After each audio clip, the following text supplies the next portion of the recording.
Ես շնորհակալ սպասում էի, որ գոնե թանաքների հետ կապված, հանքանյութերի հետ կապված որոշում կընդունի, անկեղծ ասած սպասում էի, որ մյուսը կմերժվի, այսինքն դրոշմակնիկների ձևի հետ կապված, կամ արդեն իսկ պատվիրված են եղել եւ ուղղակի դիմումը համընկել դրա հետ, դրա համար հեշտորեն բավարարվեց, բայց ես սպասում էի, որ ավելի հեշտ կլինի թանաքանյութի որոշման կայացումը, որտեղ մայիսի 6-ի ընտրությունների ժամանակ այդ որոշումը կայացվեց։ Եվ որևէ մեկը չի կարող իսկապես երաշխիք տալ տեխնիկական որակի համար թանաքանյութի, եւ պատահական չէ, որ հենց ամենավերջին հարցը դրան էր վերաբերում, ով է կրելու պատասխանատվություն դրա համար։ Եվ Համենայն դեպս մինչ այժմ ես անել եմ այնպիսի քայլեր, որոնք ավելի շատ օգուտ էին եղել ընտրությունների նկատմամբ հանրային վստահության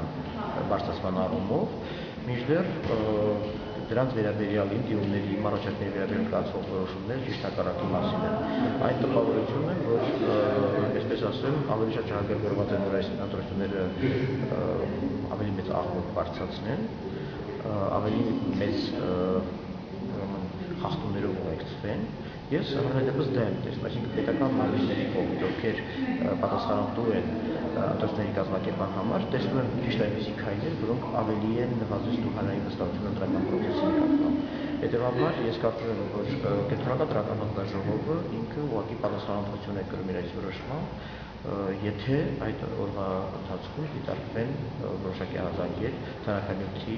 ցնդելու, ժամանակի ցնդելու կապակցությամբ։ Ես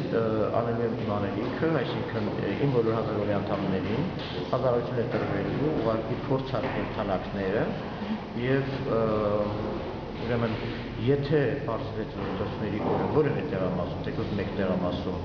ուրեմն թանաքանյութը ցնդում է 12 ժամի ժամկետում, ապա թող որևէ մեկը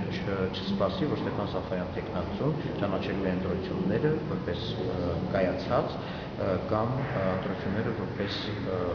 օրինական։ Այսինքն բավական է ընդամենը մեկ դեպք, որը արձանագրվի թանաքանյութը ցնդում է 12 ժամի ժամանակում, եւ ես ուղղակի չեմ ճանաչելու այս ընտրությունները եւ դրա համար մեղադրել եմ Կենտրոնական դրական հանձնաժողովին, ով իր այս որոշմամբ ուղղակի պատասխանատվություն է ստանձնում դրա համար։ Կարելի է ասել, որ կանխորոշեց ընտրությունների արդյունքները այս որոշումը։ Ոչ, ընտրությունների արդյունքների կանխորոշվածության մասին ես դեռևս չեմ կարող ասել, որովհետև իմ հույսը եղել է մնում է իմ ժողովրդի քվեարկությունը, իմ ընտրազանգվածի քվեարկությունը եւ դա է միակ ամենալուրջ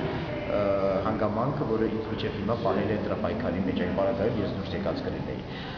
Պարզապես նկատելի է, որ ընտրատարածքային հանձնաժողովը աչք փակելով երկու տեխնատների կողմից կատարված ամենաանպատկերացնելի խախտումների վրա, ամենաանպատկերացնելի մասշտաբների խախտումների վրա, այս մյուս կողմից Կենտրոնական դրական հանձնաժողովը թույլ տալով կամ պատուհան ստեղծելով այնպիսի երևույթների համար, որոնք մենք տեսանք մայիսի 6-ին, փորձում են ուղղակի շարունակել ինչ-որ առավելություններ հաղորդել մյուս տեխնացուին։ Այսինքն պարզապես պատուհան են ստեղծել, բայց սա դեռևս չի նշանակում, որ ըստ էության ընտրությունների արդյունքները կանխորոշված են։ Ընտրությունների արդյունքների ամենամեծ անակնկալը եղել եւ մնում է ժողովուրդը եւ իմ համար ամենակարևոր ֆակտորը դա է։ Մնացածը մենք փորձելու ենք այս կամ այն կերպ վերահսկել։